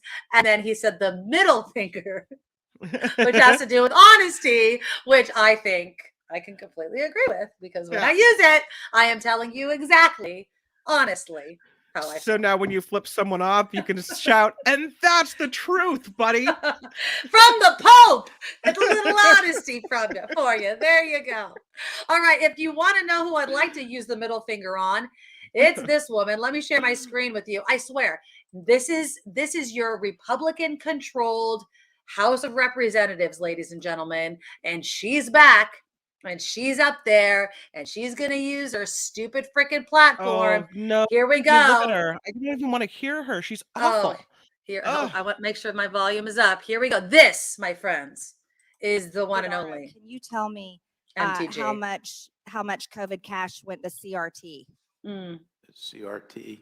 Critical race theory in education. It's a racist curriculum used to teach children that somehow their white skin is not equal to black skin and other things in education. Yeah. What an idiot. No, I do not know that, but I do know that there's provisions that the federal funds generally are not used. They're supposed to be used for curriculum. Oh, that's a state. Oh, Mr. DeAngelo, I have to tell you, in Illinois, they received $5.1 billion at an elementary school there that used it for equity and diversity. So it's God forbid things. Mr. DeAngelo. Yeah. So there you go. What Another does that thing have to do with COVID? How is she making that connection? And did she legitimately say that an elementary school received $5.1 billion because they must be having a heyday over there? Really? Have you ever heard of one elementary school receiving $5.1 billion? No, she's an idiot. She's an idiot. And I love how she's like, oh, for diversity, as if it's a bad word, right? I mean, and then it's just insane. But that's not the only thing. Again, this is your Republican-led House of Representatives who has also taken time to pass a resolution to remove Democratic Congresswoman Ilhan Omar from the House Foreign Affairs Committee. Now, House Republicans have argued that Omar should not serve on the committee in light of past statements she made related to Israel that in some cases have been criticized by members of both parties as anti-Semitic. Democrats have criticized the push to oust Omar, arguing that it amounts to political revenge and that the Minnesota Democrat has already been held accountable for her past remarks. Okay? But I want to play you this video of AOC, who does not hold back on what she thinks is really a double standard and hypocrisy when it comes to removing people from their committees. So here is AOC. Recognized for 1 minute. Thank you. Now, as a fellow New Yorker, I think one of the things that we should talk about here is also one of the disgusting legacies after 9/11 has been the targeting and racism against Muslim Americans throughout the United States of America. And this is an extension of that legacy. Consistency, there is nothing consistent with the Republican Party's continued attack except for the racism and incitement of violence against women of color in this body. I had a member of the Republican caucus threaten my life, and you all and the Republican caucus rewarded him with one of the most prestigious committee assignments in this Congress. Don't tell me this is about consistency. Don't tell me that this is about a condemnation of anti-Semitic remarks when you have a member of the Republican caucus who has talked about Jewish space lasers and an entire amount of tropes and also elevated her to some of the highest committee assignments in this body. This is about targeting women of color in the United States of America. Don't tell me, because I didn't get a single apology when my life was threatened. Thank you. She went off, and she makes a good point. Mm-hmm. One, Omar has been, she was taken to task by both sides, both Republicans and Democrats over that, as politicians have in the past. But again, the Jewish space lasers, the threat against AOC, all of those things, it's absolutely ridiculous. And so, this is just the beginning, people. This is just the beginning of the Republican control of the House of Representatives. And I'm just already exhausted. She's right. What did happen when her life was threatened? What was nothing. What was the point? She was put on a powerful committee. That was it. Yeah. And all the anti-Semitic remarks made by people in the other party, what happened to them? Nothing. Nothing. So I think she has a legitimate point. Yeah. Would I have, before she gotten, rose to say that women of color are being targeted in Congress, I probably wouldn't have said so. But when you think about it, and you think about all the things said, and like how it's perceived and how it's treated afterward by each person that has come out and said some horrendous things, I can't disagree with what she's trying to say there. Exactly. And That's why I want to play it. even if you disagree with her politics or, what have you, I don't think you can disagree with that. No, you can't. Mm-mm. It's hypocrisy. It's total hypocrisy. And somebody else had said, and I Vilma. completely agree. Yeah. Yeah, Vilma, they keep George Santos, kick off Omar. And then also, Russ writes in MTG shouldn't be serving on any committee for her role in January 6th. Exactly. She should not be on any committee. She's a traitor to this country. She's a conspiracy theorist and she's a wackadoo. So, yeah, I'm not looking forward to this kind of reign of the GOP because it's just going to be filled with all this kind of nonsense. But that's where we are. Real quickly, because we do have Krista Maloney with the San Francisco SPCA coming on in about 5 minutes or so to talk about some adoptable dogs and nuggets here just in time. Did you see that former House Speaker Nancy Pelosi is endorsing Adam Schiff for Feinstein's seat in case she doesn't run? She said, I always endorse Dianne Feinstein, but in the event she doesn't run, right, then I'll endorse Schiff. Yeah. What do you They're think about buddies. that? I know. I thought it was a respectful way to do it. I mean, they're trying to get out ahead of the game, I think. They're trying to, I think I have a picture of them together. She's trying to get out ahead of it all and say, Schiff, right? Right. And I understand that, but I like the way that she first acknowledged that no matter what, Dianne Feinstein's her first pick. Yeah. And how do you feel? Like, I'm not knocking Dianne Feinstein. You guys are. I've already said how I feel. I think that I like Katie Porter. I love Katie Porter. I don't have anything against Adam Schiff, but if I have to throw my vote behind somebody, I'm choosing Katie Porter. I'm not knocking Dianne Feinstein's legacy and all that she's done. I think it's time for new blood, and I like Katie Porter. So that's what I think. So we'll see. We'll see what happens. We'll see I think Dianne Feinstein's going to retire. I think that she doesn't want to make the announcement either, but I think she's going to retire. I think it's because if she makes the announcement, then it's rather lame duckish or something. Or absolutely. She's not ready. Yeah, absolutely. But I mean, everyone kind of knows that this is her last term. So I don't know. Yeah. I mean, we'll see what happens. So we'll keep a close eye on that, but I had to throw that endorsement into it. Okay. So stay with us. I know that many of you have pets and may not be in the market, as they say, for a new pet, like my nugget right here. But for those of you who are, you're not going to want to miss one of our favorite segments, which is Rescue DOG. Krista Maloney with the San Francisco SPCA will be highlighting a couple of dogs up for adoption and some of the events that they have happening right now. So you won't want to miss that. But first, we have to take a look at some headlines. Now, from around the world to up your street, the Nikki Medoro Show presents News Czar Kim McAllister. And this report sponsored by tax attorney Steve Moskowitz at 888 Tax Deal. Detectives trying to find the person responsible for killing a New Jersey elected official. Governor Phil Murphy says he was stunned by the news that Sayreville councilwoman Eunice Jumfor was found shot to death in her car outside of her home last night.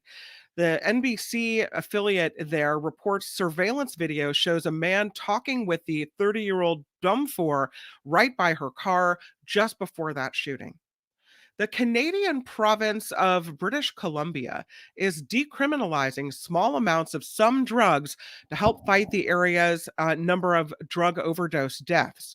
The 3-year pilot program, which started this week, means no one over the age of 18 will be charged if they're caught in possession of 2.5 grams of certain drugs, including heroin, meth, ecstasy, and others for personal use. A Canadian official says the purpose is to get more people connected to the services and the support that they need. The California Public Utilities Commission has moved up the annual bill credit during the spike in natural gas prices. Have you seen your power bill lately? Whew. California gives customers an automatic credit on their bills each year after the state charges power plants, natural gas providers, and other large companies for carbon pollution permits. In San Diego County, that credit is usually given out in April for natural gas customers and August and September for electric customers. The California Public Utilities Commission has voted to move up a portion of the climate credits, and some customers may get those credits a little bit earlier. $43 in February, $61 in March. That's not going to make much of a difference if you've seen your power bill. And Sylvester Stallone's family is set to star in a docu-series for Paramount Plus. The series is being called The Family Stallone, and it will feature Sylvester, his wife Jennifer Flavin Stone, and their daughters Sophia, Sistine, and Scarlett. A teaser for the show will air during Super Bowl 57. That's going to be volatile, probably, because didn't they almost got divorced recently, then they put things back together. I don't know.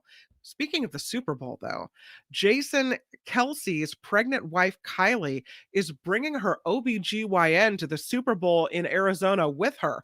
That is because she will be 38 weeks pregnant when Jason's Eagles face the Kansas City Chiefs on Sunday, February 12th, being dubbed the Kelsey Bowl because this is the first time brothers will play against each other in the big game.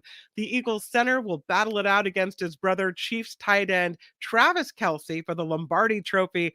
The two talked about the rare matchup on the latest episode of their podcast called New Heights. But yeah, Jason's wife is bringing her doctor to the Super Bowl. You know, that's a good idea. I remember with my daughter, my firstborn, I was over 40 weeks and I lived up in Sacramento at the time. And I was like, you know what? I'm going to the wedding because it was happening that weekend. I was like, what's the worst? My sister-in-law was getting married. Okay. And I wanted to be there, but I was over 40 weeks. It was your own wedding. I was like, no, whoa. I was over 40 weeks. And I was like, you know what? What's the worst that's going to happen? I'll have the baby, which is what I want to happen because I'm late. Right. And the morning of the wedding, I start contracting. She didn't come for 2 more days because. So did you go to the wedding or did you I went to the wedding, but I was contracting through the whole entire thing and then I had to leave. I couldn't handle it. God. It was awful, but yeah. So I think that's kind of smart to bring your OBGYN with you. I mean, I wanted my doctor and I ended up with some other, I don't even know who, right? How much money must you have though to get your doctors to go to your doctor She's and say, married to an NFL star. I'm sure she has plenty. I'd like you to come with me and attend to me during the game and be there with me in case anything happens. By the way, you get free Super Bowl tickets and you can sit in the box with me and all the free food you want. Twist you pay my for your arm. hotel. Yeah. No, I'm sure it's fine. Okay. This report sponsored by tax attorney Steve Moskowitz. For more than 30 years, Steve has put his tax knowledge to work for individuals and for businesses. If you need help with your taxes, Steve Moskowitz is the one to call. He's at 888-TAX-DEAL and MoskowitzLLP.com. I'm Kim McAllister on The Nikki Medoro Show. I haven't filed a tax return in years. What should I do? Not filing a tax return for years isn't a surprisingly common problem. And the number one reason people don't file is just because they didn't have the money in year 1, and then year 2 runs around, and then they say, well, how can I file year 2 if they didn't file year 1 and they still don't have the money? And then it becomes a lifestyle, a criminal-like lifestyle. The other reason is somebody depended on somebody, a spouse, a business partner, they're gone, they don't know what to do. The bottom line is we can get all of the records that the IRS and the state has on you. We'll file all the returns that you need to file, no matter how many years it is. And then if you're the typical person and you just don't have the money to pay the taxes, that's okay. There's all kinds of good options for you. In almost all cases, we do everything for you. You don't have to talk to the government, deal with them, have anything to do with them. And don't stick your head in the sand because the IRS is hiring 87,000 new IRS agents and you don't want them knocking on your door. This is not legal advice, and you should consult with your tax attorney or professional. All right. It is time for one of our favorite segments on the Nikki Medoro Show. And that, of course, is Rescue DOG, where we highlight some pups that are up for adoption and get them their new homes. So let's welcome our friend Krista Maloney with the San Francisco SPCA. Hey, Krista. Hi, thanks for having us again. Of course, we love this segment. We love highlighting the dogs, and we've got a couple of cute pups. They're not too old either. So if people are looking for, a younger type of dog, these dogs are perfect. Let us start with, let me bring up my pictures because I want to make sure I have them right. Let's start with Lacey. So Lacey is super, super cute, as you can see. She's a 7-year-old Labrador mix, and she is about 83 pounds. So she is a big girl, but she is just a total sweetheart. She's very, very gentle, just a really, really sweet dog. Okay, so I know you say she's sweet, which we probably say about all of them. Is there anything that people should know about Lacey? Well, Lacey's super enthusiastic. She's very curious about the world around her. She loves to explore. Before she was ready for adoption, she spent some time in a foster home, and she lived with both kids and other dogs, did really well with both. She can be a little bit shy at first, so we do think she'd be best in a quieter home, quieter neighborhood, but she's just looking for someone who's going to give her a lot of love and affection. I just love her. Look at that face, people. Look Yeah. how are those. I mean, I think it's, oh no, this one's the next one. Ah, okay, let's go to Rex since there he is. He's like, I'm popping in. So let's talk about Rex because he's a little bit bigger, but he's about a year old. Yeah, he's about a year old. Excuse me. He's a shepherd mix, very, very handsome. As you can see, he's got that really pretty kind of marble marking. And he, again, is super sweet, but he is just full of energy. You know, shepherds tend to be more active breeds. He's 1 year old, so he's kind of in those like teenage, adolescent years. So Rex is looking for an active home. He'd be a great running buddy, a great hiking buddy. He loves to spend time out and about. Yeah, I mean, and just go to the San Francisco SPCA website. You can see all kinds of pictures of all the dogs that are up for adoption. But, you know, we're talking about mixes here, but a shepherd with Rex. Lacey was a retriever Labrador mix. These are highly sought after breeds that you have at your shelter. Yeah, absolutely. So right now, shelters are really full, and we've got tons of different breeds, really whatever you're looking for. A little Chihuahua, a bigger dog like Lacey or Rex. We have all sorts of varieties. So whatever you're looking for, come on in and we will help you find it. All right. So now you guys have kind of a special or whatever going on through February 5th. So you have a couple more days. Tell us about that. Yeah, so we are doing a special promotion. We are offering free adoptions for all adult animals. So all animals 5+ months. So Lacey qualifies, Rex qualifies. It's a great time to come on in this weekend and meet a new animal if you're looking to adopt. Now, full disclosure, I've had my dog Nugget, who is here with me right now, for 2 years, and we have yet to take professional pictures. But you guys have some sort of portrait thing happening this Saturday. Oh. Now it's a little far from me because I'm down here in San Jose. Just reminds me I need to get some pictures of this cutie pie right here. But tell us about what's going on Saturday. Yeah, so we have a really fun event coming up this Saturday. We are partnering with SF MoMA for Pet Portraits Day. So come on over to SF MoMA, bring a photo of your pet, and you'll have a chance to have a free portrait created by one of 40 local artists. So we're going to have artists stationed throughout the whole museum all day. They're going to be creating these portraits. You can actually watch them doing their work live. So that'll be pretty cool. And we're going to have some SFSPCA therapy animals there too. So it's going to be really fun, great community local event. So come on down and join us this weekend. That's awesome. I love that you just mentioned the therapy because my daughter was just recently in the hospital and they were talking about how, you know, they're always looking for dogs that can come and be trained to go into the hospital and help people and stuff like that. So if anybody's looking for, you know, another way to help, you know, other people with their animals, that's just a great way of doing it. It is such a great program. Yeah, we have a lot of volunteers that are trained to go out into the community with their animals. They go to hospitals, they go to senior centers, they go to special events like we have this weekend. And it is such a fun volunteer opportunity. If you have an animal who is pretty comfortable being around people, comfortable in different situations, and you think that it's something that you might want to do, reach out to us. We have a bunch of information on our website about how to get involved. It's a really fun program. All right, so that's sfspca.org. Here's the pictures again.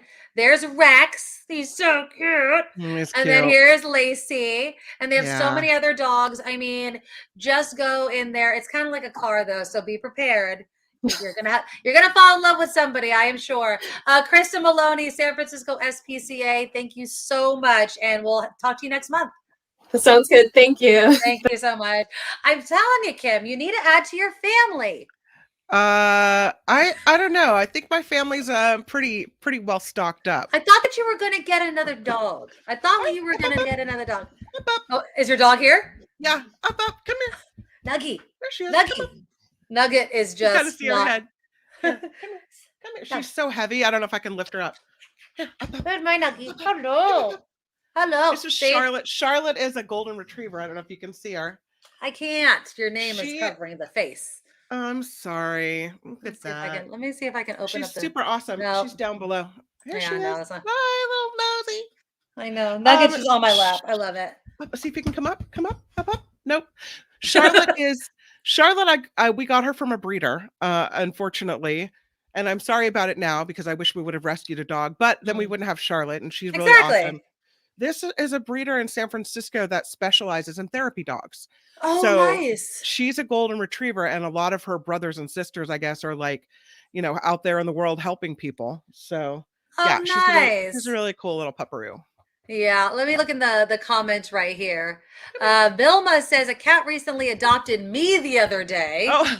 Not feral. Her long hair was all matted. Where can people get low-cost care for cats? I don't know if I'll be able to keep her yet if I have to invest in a lot of money. You know what? I'm going to put this in my email, and maybe next time that Krista's on. I don't know if the SPCA, you could just, Vilma, you can give the SPCA or your local SPCA a call and see. Reach out to local vets. There's a lot of vets that do, low cost care, even pro bono.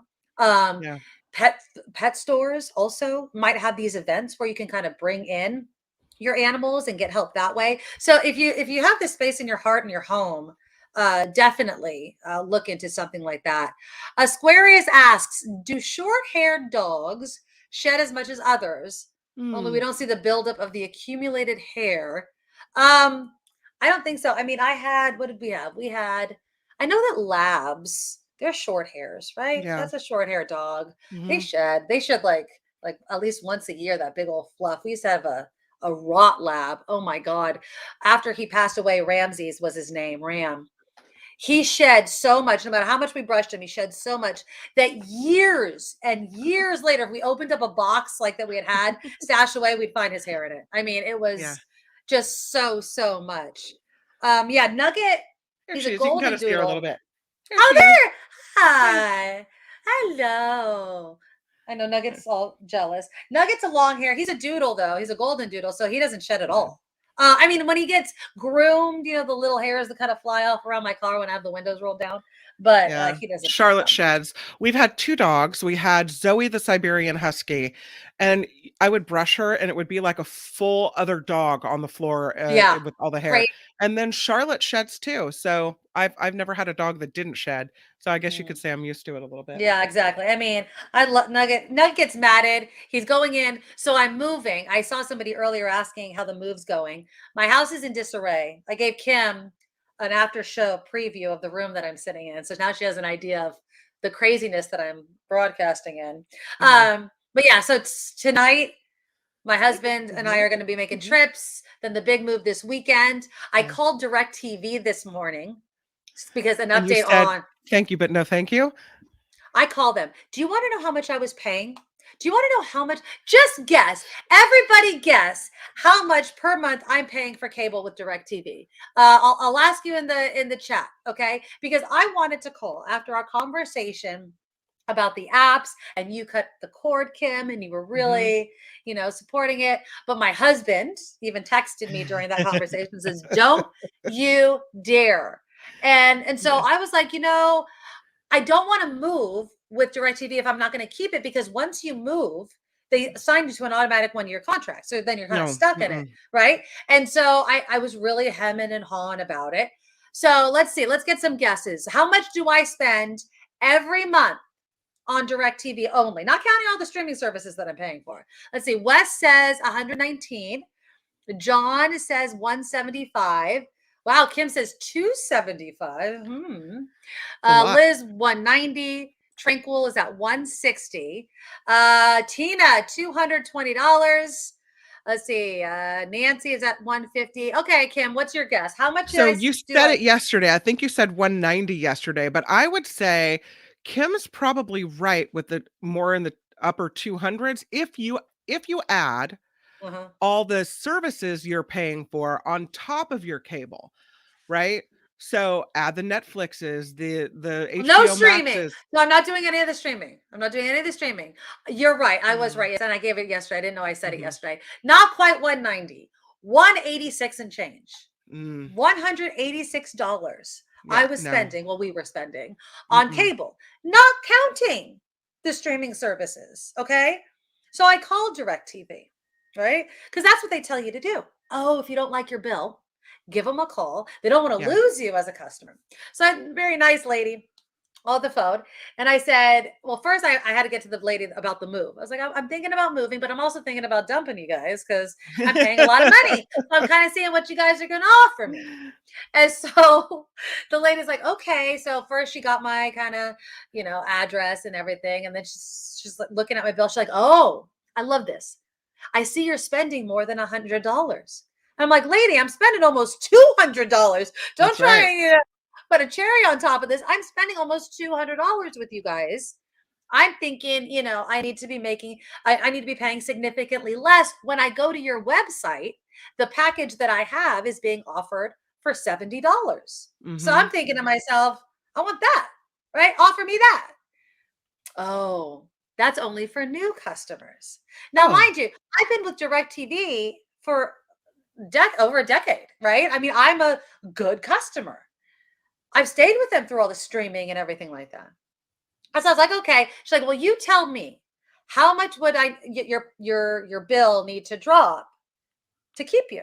And I go, you're going to have to make it under $100 because you're offering everybody $70 for my package. Can you just get me under $100? Yeah. The lowest she would go was $130. And so you I said no. No, thank you. Goodbye. Cancel it. I mean, Cancel my listen, if service. you have to sign a year contract, then you might as well sign up as a new customer. Well, that's and what get my your- husband was saying. He's like, well, pay what him if $70 we a just month. cancel and then we'll go back? But you know why? This is why. Because I am the customer that has been loyal to you for over a decade. And Yeah. you didn't treat me as well as you're going to treat the new customers. So in a year or 2 years, I'll be right back in the same spot. So what you're telling me is you don't value me. You don't value my money or my, the fact that I've been loyal to you. So Right. F it. I'm out. Peace. And that's Deuces. the I'm thing done. is you see these for new customer deals all the time, and it really doesn't take into account the loyalty of the people who have, Ah! stood by you, who have been your loyal customers forever. What about the promotion for them? Oh, well, there's no benefit to the company to, to take care of the people that are already there, Exactly. just to bring in new business. So that's a little frustrating, but I I was really extremely frustrated. I stand by that you should, when you move, don't have cable. Just set I up don't. the TV, have I your don't. streaming services, and try for a month or two without it.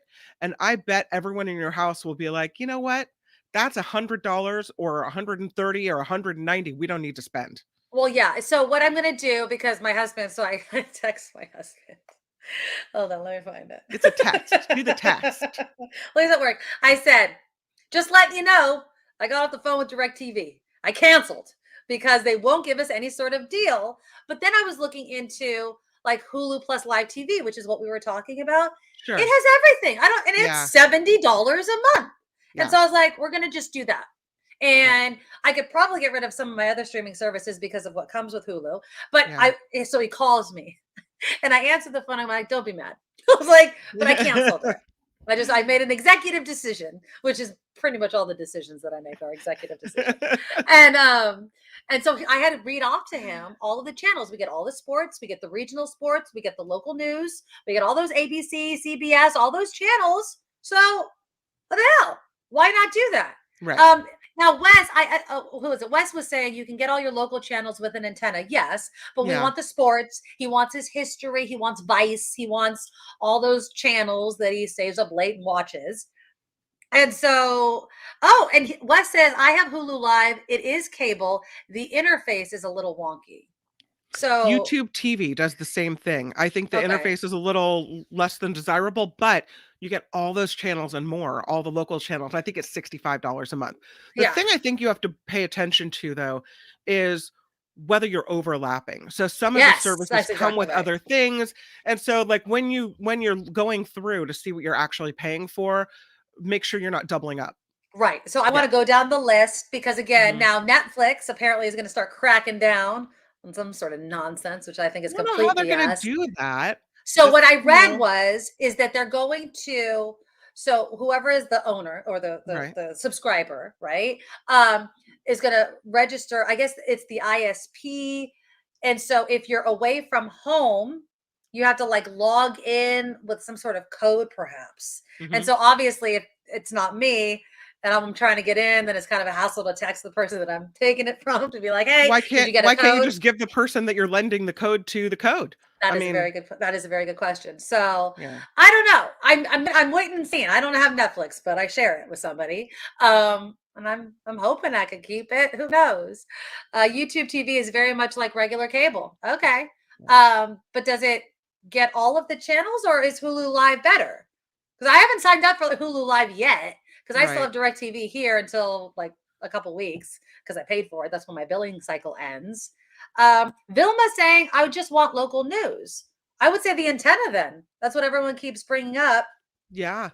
Yeah. Or the YouTube TV or the Hulu Live, or if you want to do your antenna, that's local. then do your That's antenna. local. Yeah, exactly. I mean, I believe Hulu, from what I understand, Hulu Live gives me live local television, correct? Like regional local television. Am I wrong? Because that's no, you get like I need that. ABC7.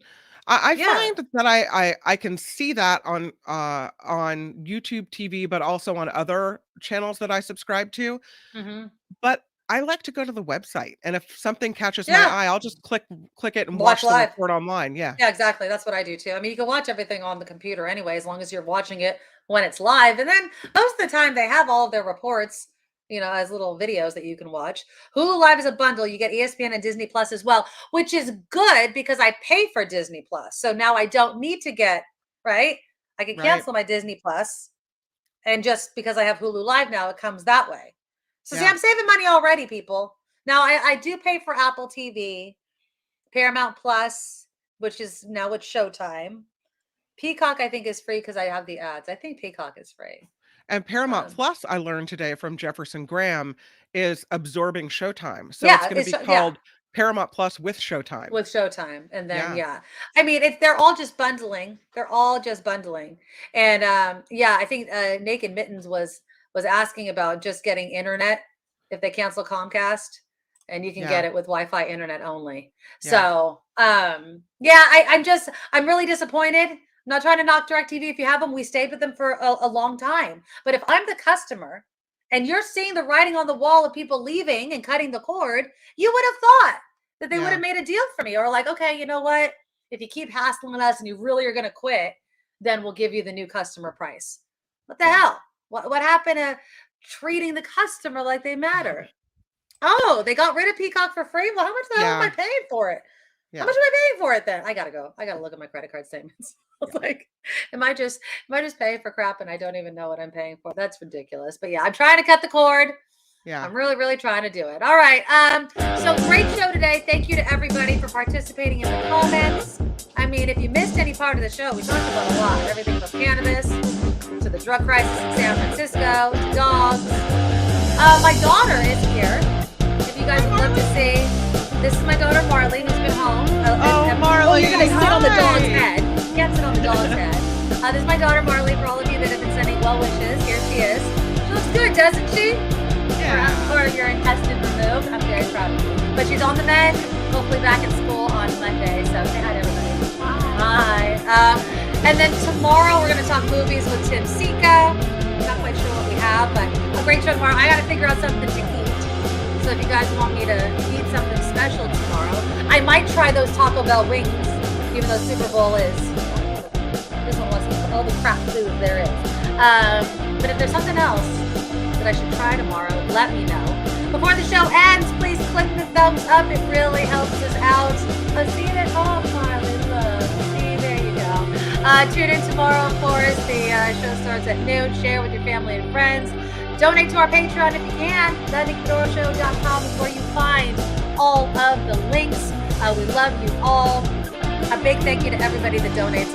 We really, really do appreciate it. And it keeps the show on. And until tomorrow, here's Jacob. Nikki, you're all so awesome. It's brown, like a beautiful person. You're all so the best. On a daily canvas. You're all so awesome. Wow. Okay.